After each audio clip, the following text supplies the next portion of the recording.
Second day Digha আজকে।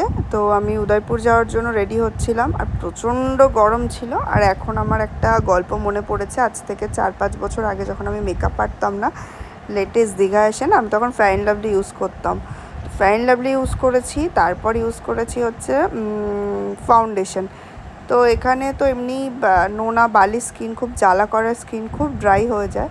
তা আমি ওই ফেয়ার অ্যান্ড লাভলির উপরে ফাউন্ডেশন মেখে বেরোতাম। পরে রাত্রেবেলা এসে মুখ এত জ্বালা করতো, তাই ভাবি যে তখন আমি মেকআপের কিছুই পারতাম না। যাই হোক, এর মধ্যে আমাদের ব্রেকফাস্ট চলে এসেছিলো, আর ব্রেকফাস্টে আমি ডিম টোস্ট খেয়েছি। আর ডিম টোস্ট খাওয়ার পরই আমার প্রচণ্ড অ্যালার্জি, আর এখানে প্রচণ্ড র্যাশও বেরিয়েছিল, কারণ এখানে যা গরম পড়েছে। আর এর মধ্যে চলে আসলো চা, গরম গরম আমি চাও খেয়ে নিলাম।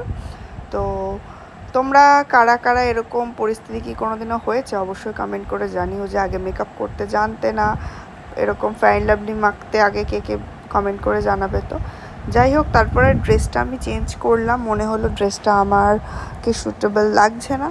দেন আমি একটুখানি ময়শ্চারাইজার আর আমি প্রাইমার ইউজ করেছি, সামান্য একটু ফাউন্ডেশন ইউজ করব।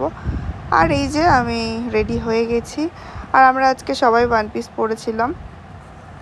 তো আমরা উদয়পুর বিচে যাব। এই যে আমার ড্রেসটা ও পরেছে আর ওর ড্রেসটা আমি পরেছি, তিনজন মিলে রেডি হয়ে বেরিয়ে পড়লাম। কেমন লাগছে আমাকে অবশ্যই জানিও। আর প্রচণ্ড গরম, আর লুকটা তো কমপ্লিট হবে অবশ্যই সানগ্লাস আর একটা ব্যাগ না হলে, আর সানগ্লাস না হলে কি লুক কমপ্লিট হয়।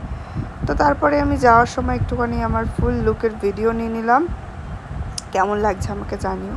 আর এখানে আমরা পৌঁছে গেছি উদয়পুর বিচে। গিয়েই দেখছিলাম এই টুপি যে পছন্দ হয় নাকি, তো ওকেও দিলাম। তো একটুখানি পরে পোজ দিল না, আর হয়নি। আর গিয়ে দেখি জল পুরো ভর্তি, নামার কোনো স্পেসই নেই।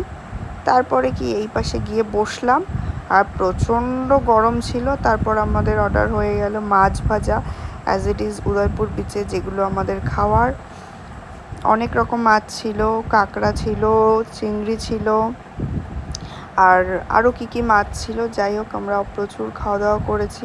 কাঁকড়াতে আমার অ্যালার্জি আছে, অ্যালার্জির ওষুধ খেয়ে আমি কাঁকড়া খেয়েছি। যাই হোক, তো এখানে তারপর একটুখানি প্রচণ্ড ভিড়ও ছিল, কারণ আমরা উইকেন্ডে গেছিলাম, বুঝতে পারিনি যে এত ভিড় থাকবে। তারপরে আমরা কি করব, এখানে একটুখানি জলে একটুখানি ভিডিও বানিয়ে নিলাম।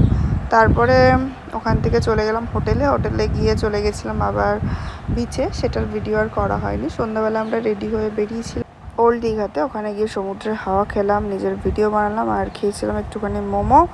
ফেরার সময় একটুখানি সমুদ্রকে ভালোভাবে দেখে নিয়ে উপভোগ করে আসার সময় বিরিয়ানি নিয়েছিলাম। বিরিয়ানিটা প্রচণ্ড বাজে ছিল, ফালতু খেতে একদম। এরকম বাজে বিরিয়ানি মধ্যে আমি ফার্স্ট টাইম খেলাম। তো আজকের ভিডিওটা এই পর্যন্ত, চলো টাটা, দেখা হবে পরের পার্টে।